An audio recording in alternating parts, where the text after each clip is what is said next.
तो आइए दोस्तों, अभी हमने इससे पहले Newton's first law of motion and second law of motion किया था। आज हम करने वाले हैं Newton's third law of motion. ठीक है, न्यूटन की गति का तीसरा नियम, जो कि बहुत फेमस भी आप सब जानते हैं कि हर एक क्रिया के प्रतिक्रिया अवश्य होती है। For every action there is always an equal reaction. तो यही सिंपल सा लॉ है जो Newton's third law of motion कहता है। इसकी डेफिनेशन देख सकते हैं। It states that Newton's third law of motion. It states that for every action there is always equal and opposite reaction. Okay.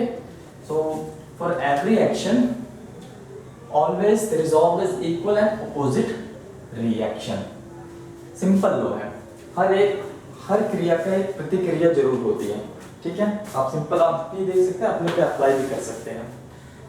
आप पढ़ेंगे तो आप पास होंगे या फिर आपके मार्क्स अच्छे आएंगे। अगर आप नहीं पढ़ेंगे तो आपके मार्क्स जो है काफ़ी पुअर आ सकते हैं या फेल भी हो सकते हैं। सिंपल सी चीज़ है। अगर आप कुछ कर रहे हैं तब भी उसका रिएक्शन है, कुछ नहीं कर रहे हैं तो वहाँ पर भी आप कुछ ना कुछ कर रहे हैं और उसका आपको रिएक्शन जरूर देखने को मिलेगा। ओके, तो आइए, जैसे हमने फर्स्ट और सेकेंड न्यूटन्स लॉ की जो डेरिवेशन की थी, तो हम थर्ड लॉ की भी इसको डिराइव करके देखेंगे। इसको प्रूव करेंगे कि कैसे एक्शन रिएक्शन में इक्वल कैसे। ओके, तो देखिए, consider two bodies A and B. हमने दो बॉडीज कंसिडर कर ली, A and B, collide for small interval of time. Collide का मतलब टकराना, टकराना। ठीक है ना, तो स्मॉल टाइम के लिए, बहुत शॉर्ट टाइम के लिए डेल टी। ठीक है, ये मैंने आपको डेल का साइन बताया था। ये ट्रायंगल चेंज का साइन होता है। मैंने यहाँ पे कम समय के लिए भी डेल टी का यूज करा, टी टाइम के लिए। ओके, बहुत कम समय के लिए तो डेल टी जस्ट। और ये देखिए, दो ऑब्जेक्ट है ए एंड बी। ठीक है ना, ये कोलाइड कर रहे हैं। ए कोलाइड हो रहा है बी से, बी कोलाइड होगा ए से। ओके, तो यहाँ पर देखिए एफ बी ए, तो ये यहाँ पर क्या है, force on B, object B due to object A. तो इसको मैंने इस तरह लिखा है एफ बी ए। ठीक है, और फोर्स यहाँ पर ऑब्जेक्ट ए के लिए force on A due to object B. ठीक है, इस एरो पर आप ध्यान दीजिएगा, तो ये कुछ है नहीं अलग से, हम वेक्टर का साइन इसमें जस्ट यूज कर रहे हैं और ये कोई डायरेक्शन यहाँ पे शो नहीं कर रही। इसको एक वेक्टर का साइन होता है जो हम बस यूज करेंगे। इसमें आप ये मत देखिएगा कि ये डायरेक्शन है, ये जस्ट एक वेक्टर का साइन है जो हम डेरिवेशन में काफी यूज करते हैं। आप फिजिक्स के और डेरिवेशन करेंगे, आपको अपने आप पता चलता जाएगा। तो देखिए, ये दोनों मैंने यहाँ पे इसको डिफाइन भी कर दिया है। एफ बी ए क्या है, force on object B due to object A, and F A B क्या है, force on object A due to object B. ठीक है, ये इससे जब कोलाइड हो रहा है तो यहाँ पे एक्शन हो रहा है, उसी का अपोजिट यहाँ पे रिएक्शन हो रहा है। ठीक है, ये चीज इसमें दिखाई गई है। अब देखिए, यहाँ पर अगर आपको Newton second law of motion याद हो, तो Newton second law of motion क्या कहता है कि जो फोर्स जो अप्लाई होता है किसी ऑब्जेक्ट पर, वो rate of change of momentum के डायरेक्टली प्रोपोर्शनल होता है। मैंने बताया था आपको डायरेक्टली प्रोपोर्शनल, और मैंने आपको कहा था कि एक उसका उल्टा होता है जिसको हम कहते हैं इनवर्सली प्रोपोर्शनल, समानुपात, और उसको हिंदी में कहते हैं व्युत्क्रमानुपात। ठीक है, ये दो चीजें होती हैं, मैं आपको फिर से बता दे रहा हूँ। डायरेक्टली प्रोपोर्शनल मैंने उस दिन आपको एक्सप्लेन किया था कि एक चीज का दूसरी चीज पर डायरेक्ट इम्पैक्ट। ठीक है, अगर कोई चीज मान लो उस पर पॉजिटिव इफेक्ट आ रहा है किसी चीज पर, तो जो उससे जुड़ी हुई चीज है उस पर भी पॉजिटिव इफेक्ट आएगा। अगर किसी चीज पर पॉजिटिव इफेक्ट आ रहा है और उससे जुड़ी हुई चीज पर नेगेटिव इफेक्ट आए, तो उसको हम उसका उल्टा कहते हैं इनवर्सली प्रोपोर्शनल। अलग अलग डेरिवेशंस में अलग अलग आप फॉर्मूले देखने को आपको मिलेंगे। जहां पर अभी लास्ट वाले में हमने देखा था कि डायरेक्टली प्रोपोर्शनल था।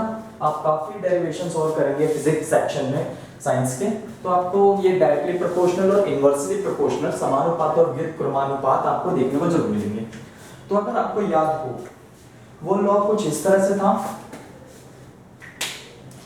कि जो फोर्स है वो डायरेक्टली प्रोपोर्शनल था rate of change of momentum के, और रेट के लिए ये कर देते हैं। तो यहाँ पे मैंने वही लिखा है, ये इसको मान लो मैं जस्ट एक इक्वल कर रहा हूँ, उसमें हमने प्रूफ कर दिया था। तो ये जो डेल पी है, चेंज इन मोमेंटम है, ये इसको मैं इसके पास लेकर के जाऊंगा, एफ के पास, फोर्स के पास, तो यहाँ पे मल्टीपल हो जाएगा क्योंकि यहाँ पर डिवाइड हो रहा है। तो जस्ट मैंने यही चीज लिखी है, ये बी के लिए, ठीक है, ऑब्जेक्ट बी के लिए चेंज इन मोमेंटम इसके इक्वल होगा उसके फोर्स और मल्टीपल इसके, क्योंकि ये क्या होगा, force B A is equals to होगा चेंज इन इसका मोमेंटम और time, rate of change of momentum के बराबर ही होता है फोर्स।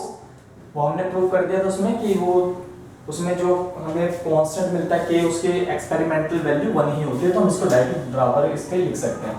तो ये डेल पी इसके पास जाएगा तो मल्टीपल हो जाएगा, ठीक है, तो यहाँ पे यही बचेगा सही। इसी तरह ऑब्जेक्ट ए के लिए भी change in momentum of object A is equals to F A B dot del P, ठीक है।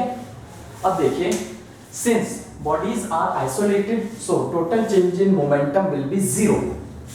ये देखिए आइसोलेटेड का मैंने मीनिंग बस यही यहाँ पर आप समझ लीजिए कि इनका जो इफेक्ट है वो बस इन्हीं तक है, इनका इफेक्ट कोई है जो दूसरी जगह यूज नहीं हो रहा, ठीक है ना। बेसिकली जब कुछ ऐसा कोई जब इंसिडेंस होता है तो कई और भी इफेक्ट हो सकते हैं कि वो प्रॉपर सारा का सारा इफेक्ट एक दूसरे पर ना हो, आसपास भी हो जाए, ठीक है। तो ये चीजें भी मैटर करती हैं, लेकिन हम उस चीज को इग्नोर करके चल रहे हैं। हम ये चल रहे हैं कि इसका इफेक्ट जो मोमेंटम का है इस पर हो रहा है, इसका इस पर हो रहा है, ठीक है। तो इसलिए उनका टोटल जो मोमेंटम होगा वो 0 होगा, ठीक है। तो ये चीज होती है, और ये एक लॉ है जो इसके लॉ को भी हम अभी पढ़ेंगे और उसको डिराइव भी करेंगे, लेकिन उस लॉ का इसमें यूज है तो हमने डायरेक्ट इस तरह लिखा हुआ कि टोटल चेंज इन मोमेंटम जो होता है, टोटल चेंज इन मोमेंटम जो होता है वो या तो कंजर्व हम बोल सकते हैं या फिर इक्वल भी बोल सकते हैं, या उनका जो सम होता है वो 0 बोल सकते हैं। वैसे चेंज इन मोमेंटम है तो चेंज इन मोमेंटम के लिए मैंने साइन ही लगाया है, ये आप साइन लगा दीजिएगा, ठीक है। चेंज इन मोमेंटम जो है इनका, ओके, ठीक है। तो देखिए total change in momentum will be 0, ये मैंने 0 के इक्वल लिख दिया। ये टर्म उठ के दूसरी तरफ जाएगी तो नेगेटिव हो जाएगी, आप सब जानते हैं। अब इनकी वैल्यूज जो है वो यहाँ से हम रख सकते हैं। चेंज इन ए के लिए जो है मोमेंटम, वो इसकी वैल्यू ये इसके इक्वल है, तो मैंने इसको यहाँ पे उठा के रख दिया।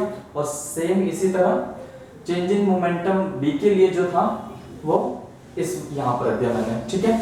अब आप जानते हैं कि ये डेल टी दोनों तरफ सेम है तो कट जाएगा, तो हमारे पास बचेगा क्या, F A B is equals to minus F B A, या मैं इसको उल्टा भी कर सकता हूँ, इस माइनस का साइन इधर दे सकता हूँ, तो मैंने जस्ट वही कर दिया। तो यहाँ पर आप देखेंगे ये माइनस का sign action is equals to reaction, क्योंकि यहाँ पर आप देखेंगे एफ बी ए जो था उस पर एक्शन हो रहा है और इस पर रिएक्शन। आप किसी को उल्टा भी बोल सकते हैं, एक्शन रिएक्शन, इसको ऐसे भी पढ़ सकते हैं।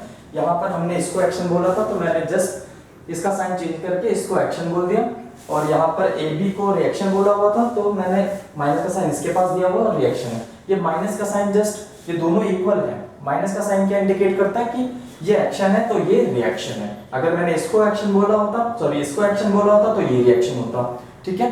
ये दोनों इक्वल है लेकिन अपोजिट, जैसे कि लॉ में बोला गया कि इक्वल होगा लेकिन अपोजिट होगा, तो वो बस माइनस का साइन वही इंडिकेट कर रहा है, ठीक है। आप पढ़ेंगे तो पास होंगे, ठीक है, नहीं पढ़ेंगे तो फेल होंगे, ठीक है। सिंपल, कुछ ना कुछ आपको उसके बदले में दूसरा रिजल्ट जरूर मिलेगा, ठीक है। यही ये लॉ कहता है। तो आई होप आपको ये चीजें समझ आई होंगी। आप इसका स्क्रीनशॉट ले सकते हैं, और अगर ये पूरी डेरिवेशन नहीं भी आती है तब भी ये क्वेश्चन जरूर आता है कि डेफिनेशन जरूर आती है इस लॉ की, ठीक है। वैसे आप ये पूरी डेरिवेशन को अच्छी तरह प्रैक्टिस कर लीजिएगा, अगर एग्जाम में आए तो आपको पूरे ही इसको शो करके दिखाना पड़ेगा, ठीक है। आप इसका स्क्रीनशॉट ले लीजिए। इसके बाद हम law of conservation of momentum पढ़ते हैं।